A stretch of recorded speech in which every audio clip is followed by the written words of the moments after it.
ဒီဘက်လှည့်ပြပါဦး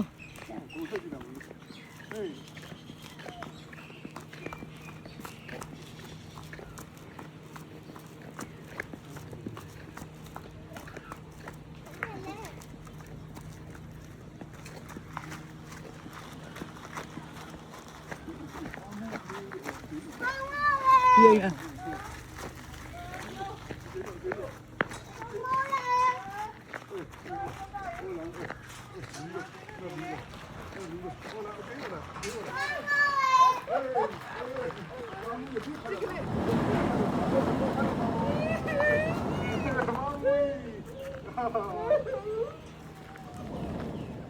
ဘာကြီးမတွေ့လဲ။